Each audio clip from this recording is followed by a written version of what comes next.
Welcome to the WPAOG podcast. Today, we're thrilled to have Sammy Sullivan, a 2020 West Point graduate and a member of the USA Women's Olympic Sevens rugby team. Sammy's journey from discovering rugby at Army West Point to earning the 2019 Prusmack Award and making her debut with the USA Women's Eagles is truly inspiring.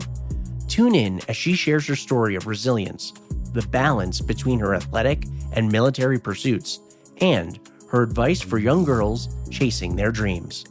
Please enjoy this episode with our host, Jamie Enos, and guest Sammy Sullivan, a 2020 West Point graduate and member of the USA Women's Olympic Rugby Sevens team.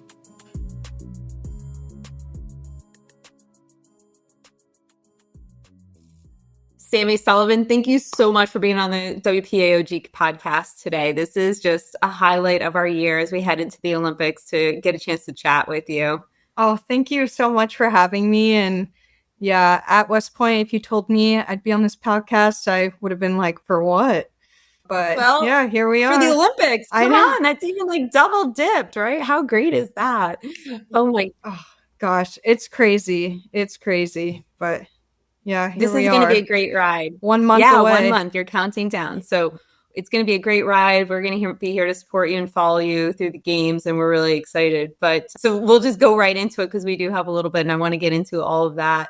How did you end up at West Point? We'll just go back to square one. How did you end up at West Point? Well, I ended up at West Point. I actually found out about West Point from one of my friends' moms. We were on a club soccer team together, and it was actually General Buzzard's wife. So I was with Caroline Buzzard on a soccer team. And yeah, Miss Buzzard was like, hey, you seem like such a fierce player on the field. You seem like a leader. Have you ever heard about West Point? And I said, no, what is that? I've only heard of ROTC. And she kind of explained a little bit of it to me. And I went home and YouTubed and Googled, West Point videos. And yeah, kind of from that point on was sold on that's what I want to do. And funnily enough, my twin brother, his cross country teammate kind of talked with him about it. And yeah, we were at the dinner table one day and my mom was like, oh, so where are you guys thinking about going to college? And we're both like, oh, West Point, completely separate. We haven't even talked about it, and both of us kind of came to that conclusion. So yeah, went through that process together, which was something not a lot of people can say, and I'm super grateful for him for that. And yeah, did one kind of unofficial visit, and yeah, did the leadership experience one summer, and that next summer, we both found ourselves at Beast, which was crazy in and of itself. But yeah, that must have been a lot of competition in your home, right? Like going through the application process together. It sounds like you're both just high energy, competitive. Wow, growing up, your parents, huh? Yeah.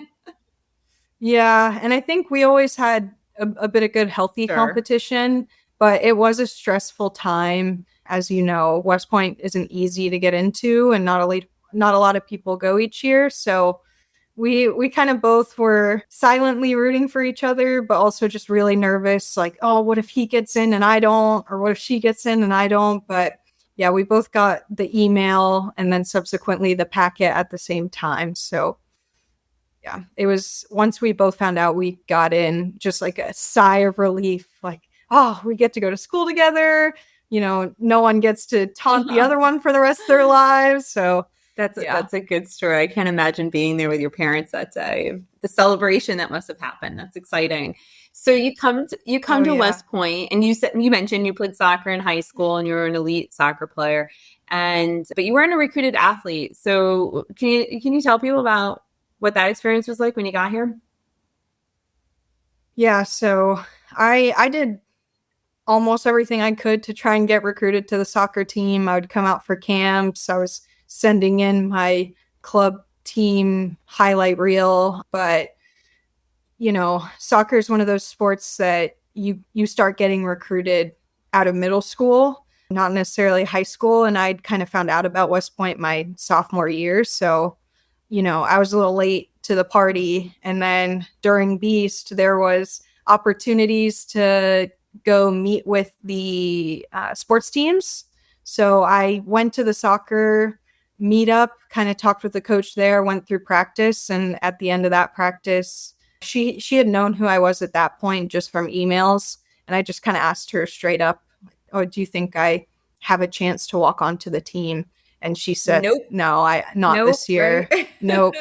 Yeah. And this again was during high stress of Beast. So I went back to my little barracks room and kind of had my moment to myself and wrote a letter to my parents. Like, I don't know what to do.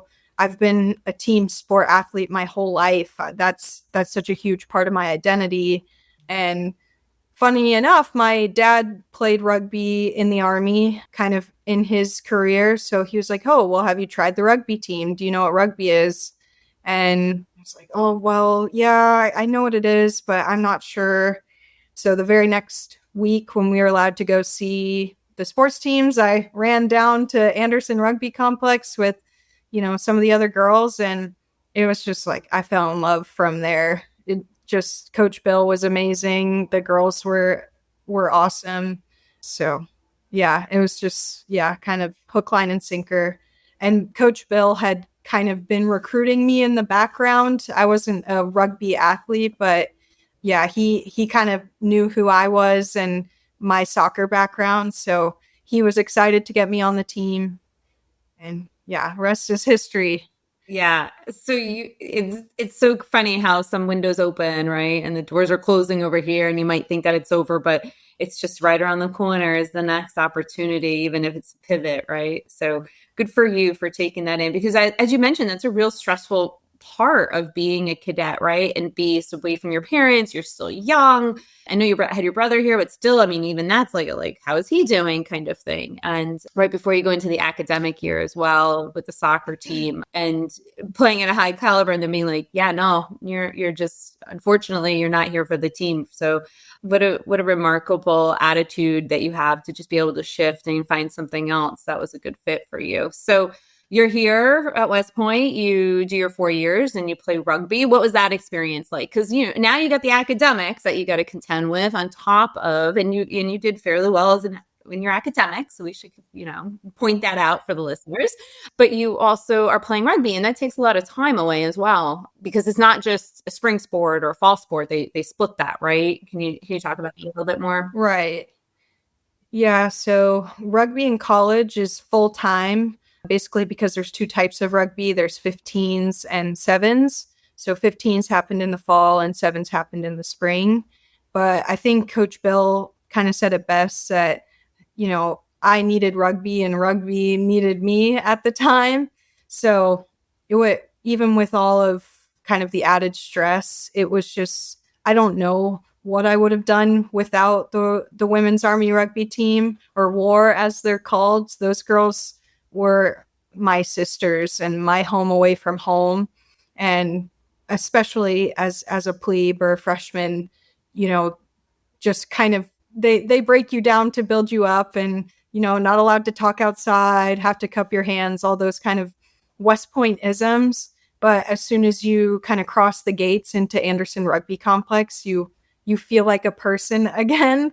And that was just like exactly what I needed my plebe year. And then to kind of also be that comfort for the classes after me, those plebes coming in every year was really special. So as much as it was hard sometimes to balance the sport and academic life, there were some 1 a.m. nights trying to figure out code, sitting out in the hallway so I didn't wake up my roommates. But, it was all worth it in the end. And I'm so grateful to my coaches and those girls. So you graduated, you had a computer science degree from here at West Point. You then get stationed at Fort Carson, where lots of people want to be out there. Well, actually, you got assigned to Schofield originally, and then you had to do a swap?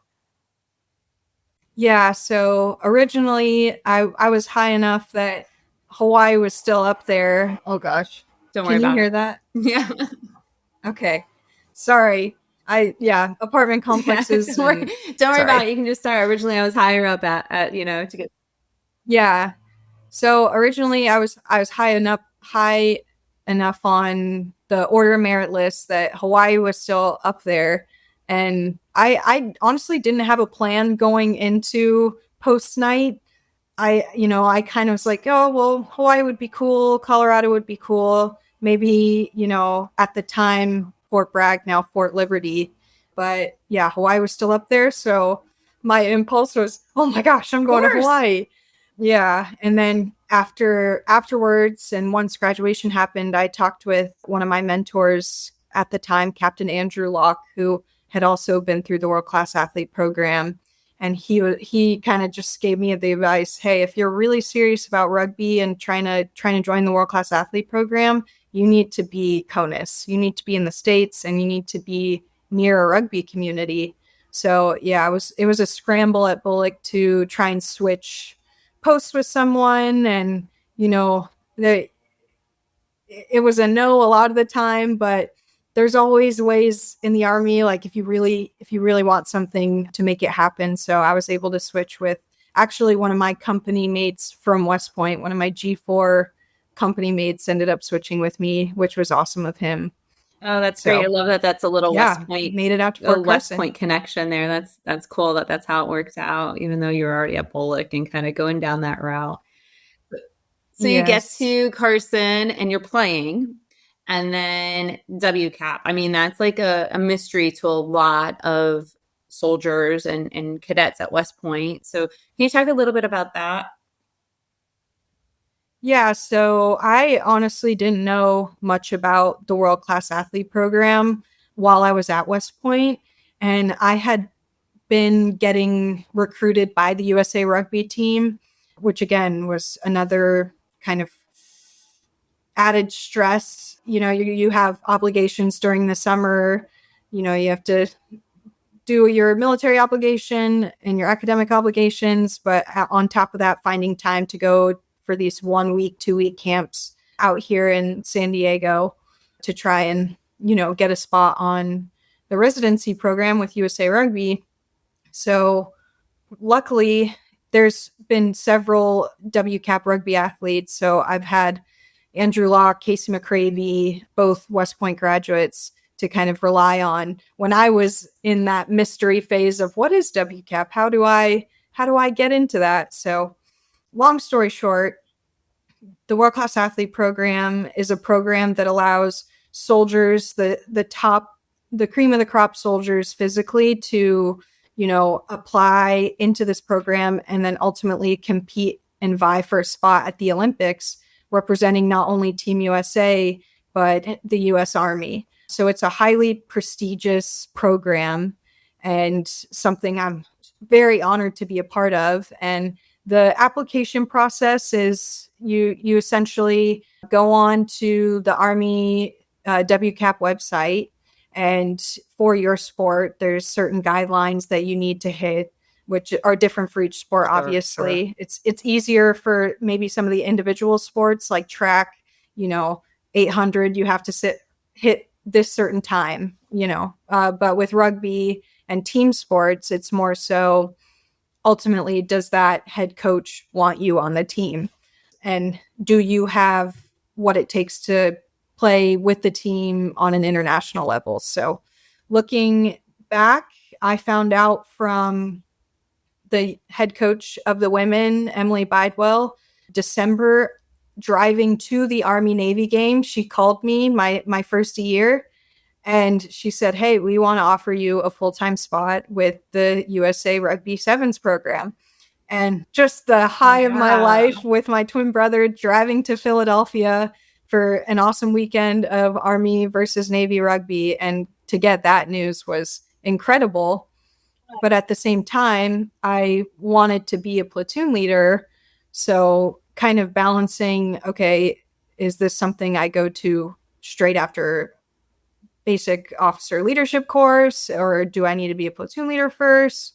So ultimately I made the decision, go to Fort Carson, be an engineer platoon leader, and then the application process from there is you send in your application to WCAP, and with your letter of approval from your NGB or your governing body's head coach, which mine is Emily Bidewell.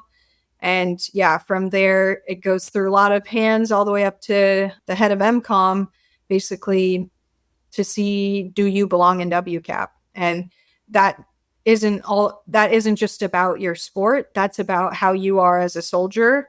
So my officer evaluations were in there. And luckily I had great leadership at Fort Carson that I, thought I performed well. So I had good evaluations. But yeah, they take everything into consideration.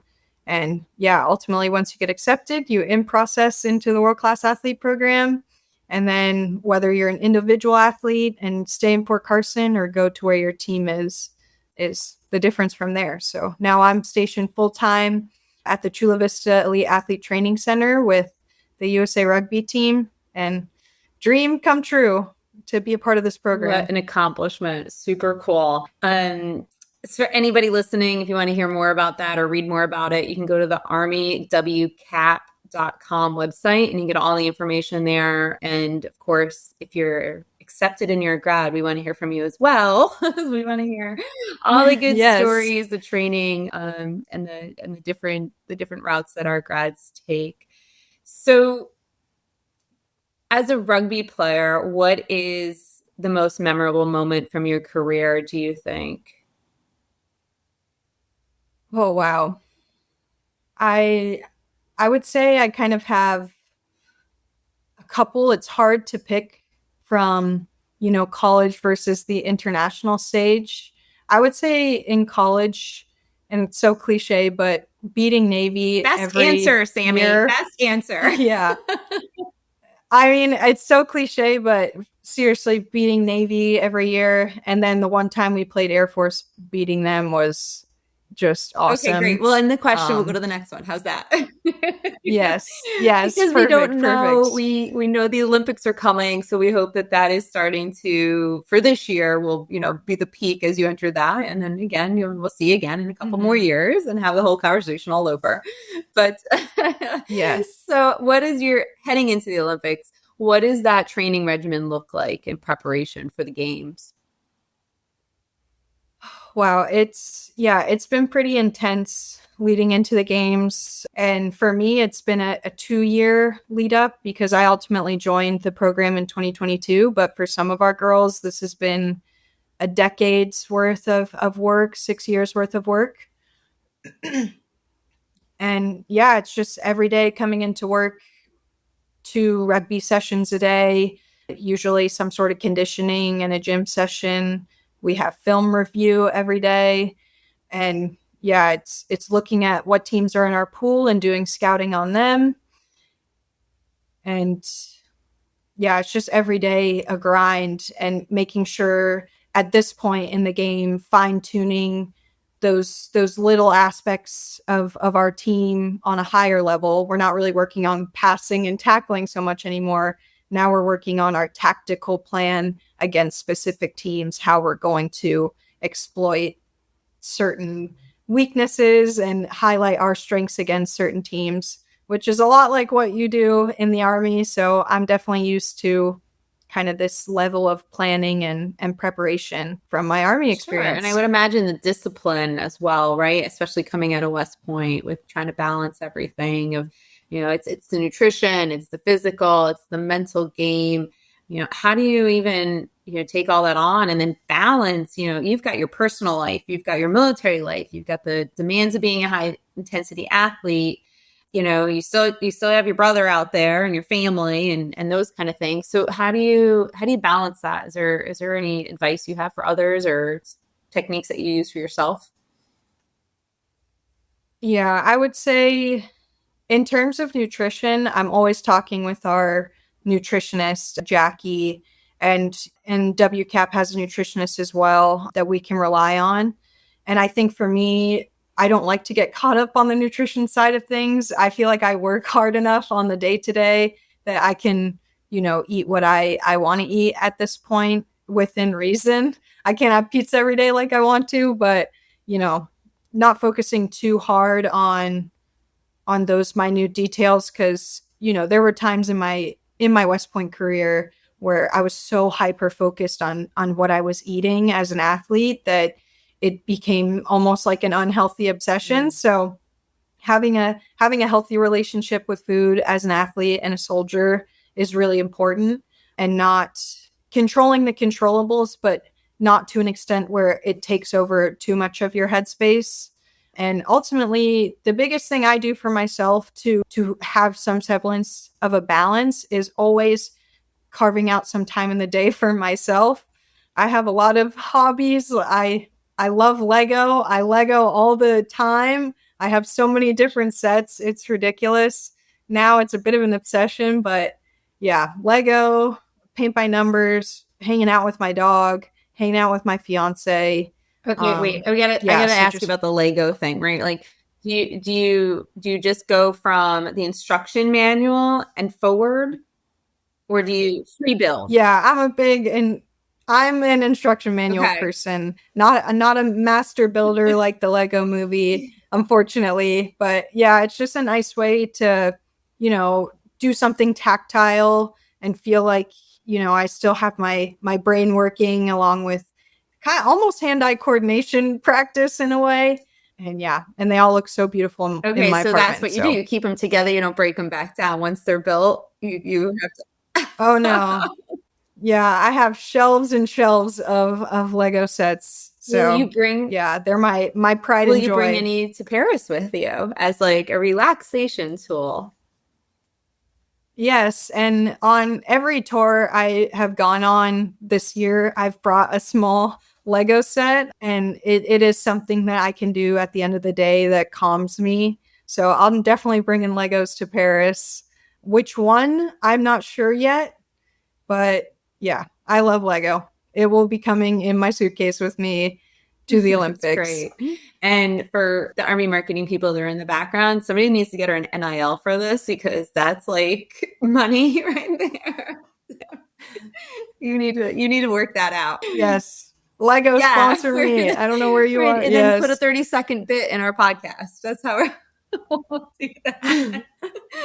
Yeah. So, okay. Legos at the Olympics. I'm excited. I can't wait. I would like to hear what set you decide to bring. Obviously, I have young children. They're super into Legos. So they do a lot of that with the space shuttle ones and all of that. So it'll be interesting to see. I like how you have that calming strategy, right? To recenter yourself, to focus on, you know, yourself for a moment and take out all of the busyness that probably goes on in your life with all the different pulls that you have. So it's a great tip. Yeah. And I think too, it just kind of plays into the Army can be a very serious job, and being a professional athlete is obviously a serious job. So finding a way to have some fun is, I think, something more adults can do in general, not just in the Army and not just professional athletes. So highly recommend Legos. All right. So as a rugby player, what are some of the biggest challenges you've faced? And then how do you overcome that? Like, what is your strategy for that?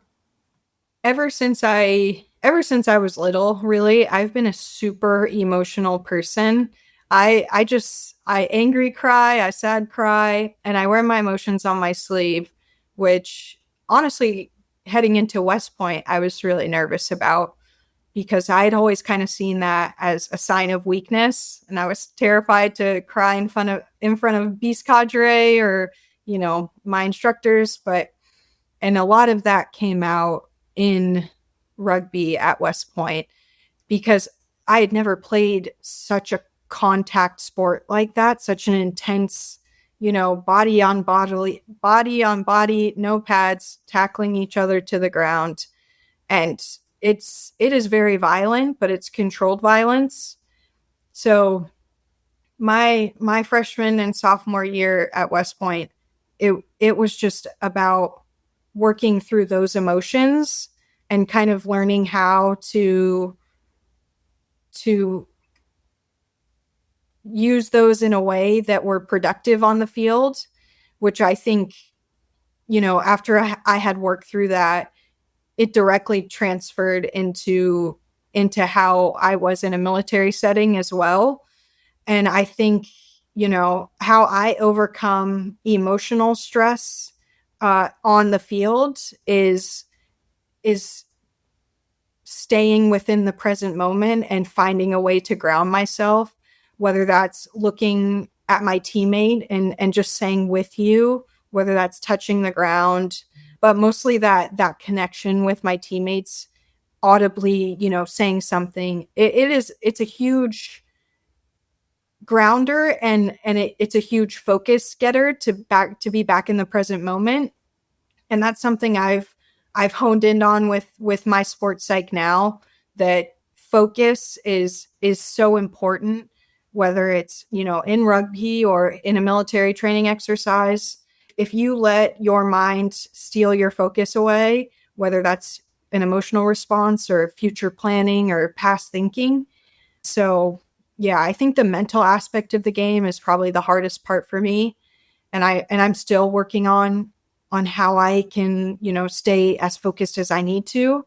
But I think what I've learned is my emotions are actually my superpower on the field. I'm the workhorse of our team. I'm going to do the grunt work and the things people, necessarily don't want to do. And that all comes from that, rage and determination that I've always had.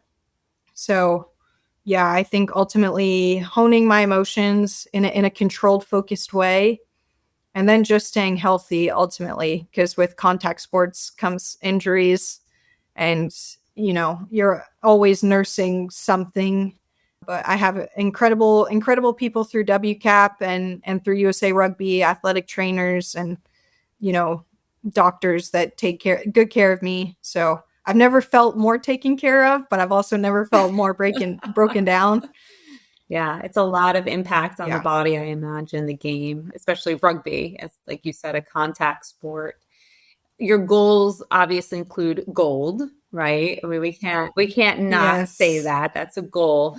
So how do you stay motivated? You talked about your focus and how to, like, in a game where you have to, like, okay, wait a second, what am I got to stop worrying about what I can't control, which you also talked about a little bit earlier. Mm-hmm.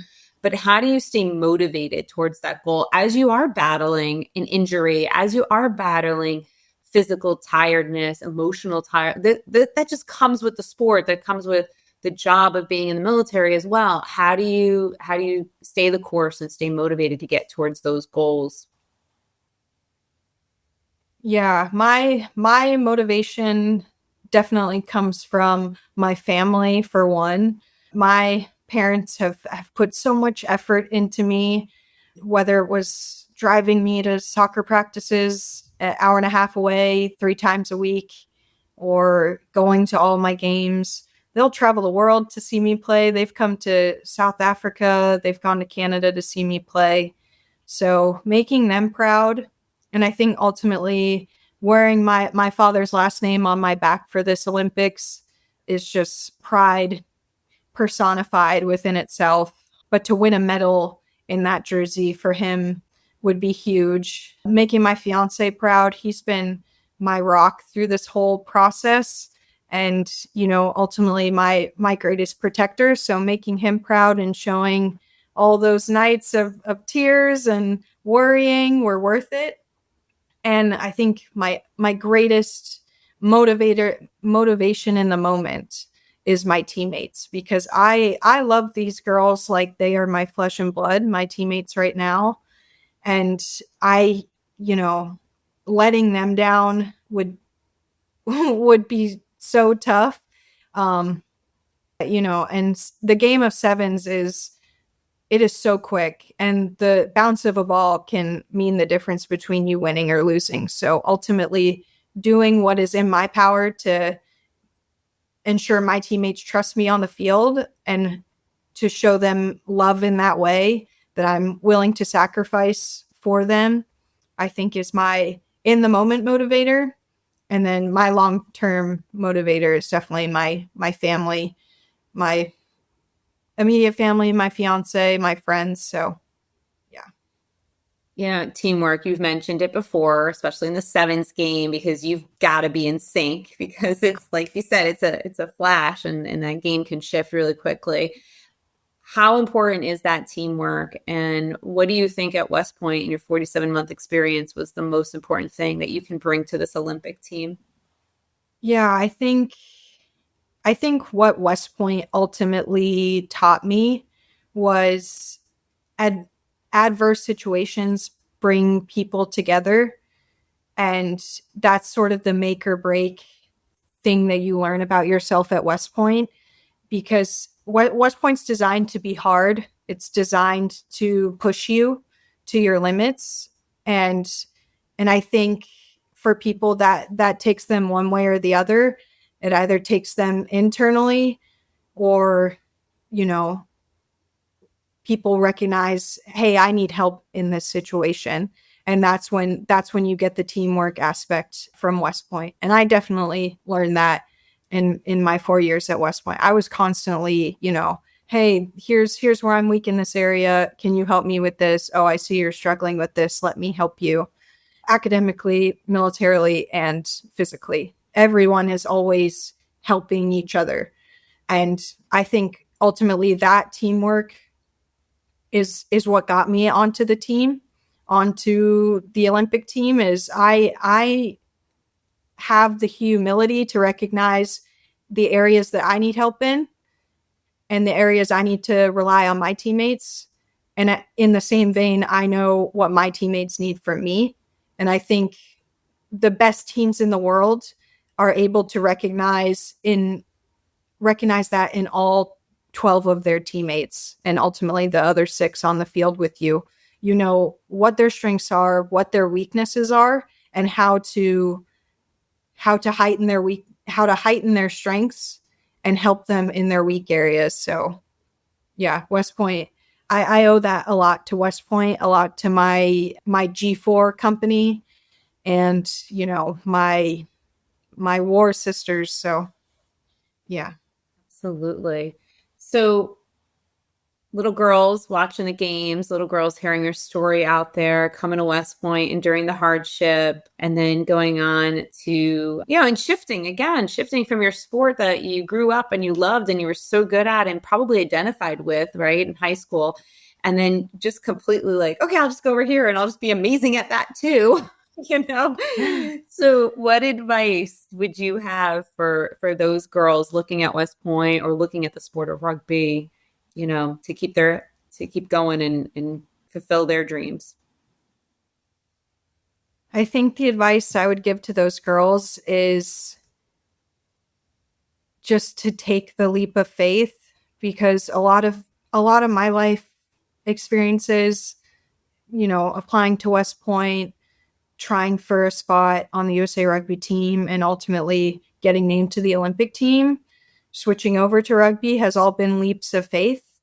And I just would encourage them, one door closing is another door opening for you, and to continue to take up space and, go for what you want and let those around you know your goals, because ultimately you can try to get somewhere on your own, but it's so much better and so much sweeter when you have the help of those around you, pushing you and encouraging you.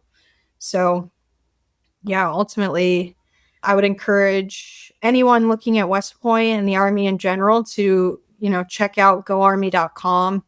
And yeah, for rugby, join a club team. Just do it. Just take the leap of faith. Find a local team. Parents, little girls can tackle. They can get hit. They will bounce back. Yeah, just be that fierce girl you are inside, and take that leap of faith. Yeah, you talk about the physicality of rugby, and I think about, how women at West Point take boxing. And you took boxing, right? Took boxing. And do you remember? Yeah. Do you remember that? Do you remember those moments? Like, do you remember those feelings? Oh, yeah. And I think my year was the first year they started doing intergendered, like, it wasn't separate gendered classes. So we had both men and women in my class. And I think I was scared going into that because I was expecting, I'm going to have to get punched in the face by, a 6 foot, 200-pound guy, and that's not going to be fun. But ultimately, I fell in love with boxing same way I fell in love with rugby. There's just something about contact sports I just like. I do remember a basketball player, and she had probably about a head height of difference on me, and we were in a graded bout, and she punched me so hard in my stomach rib area, I got the wind knocked out of me. So I spent the last minute of the fight just like, second grader falling off the swings, trying to catch your breath, just and, throwing punches, but not really, just trying to catch my breath. So I think, West Point also shows you how you deal with failure, because there's going to be times where you fail, but it's about how you react in that situation. So recognizing that I wasn't the best at boxing, but I'm still willing to get in the ring every time. It was a very empowering moment to even get the wind knocked out of me and still be fighting. I'm really proud of that moment. What an inspiration. I think this is just so fabulous that you are representing not only the USA, but also West Point. And we will be cheering for you for sure. I will say that, our former grads that won Stanley Cups have brought them back to West Point. Right. So there might be some peer pressure for you to bring back that gold medal and kind of show it off as well. Oh yeah. If I get a gold medal at the Olympics, I am going right to West Point and be like, guys, look at what I did. This is what you can do. Oh yeah. G4 will be waiting for you, I bet. Oh yeah. I would love to come back. I've already told Coach Bill, regardless of the outcome of the Olympics, I would love to come back and visit, women's Army rugby, the War Girls, and just show how far this sport can take them. So I'm definitely looking forward to at least trying to come out in September timeframe just to be with the team and see how they're doing. But yeah. Well, that's great. Well, you'll have to keep in touch with us and let us know. We'd love to have you back at the Rockbound Highland Home, and of course at AOG and Herbert Hall football weekend or other sport rugby weekend.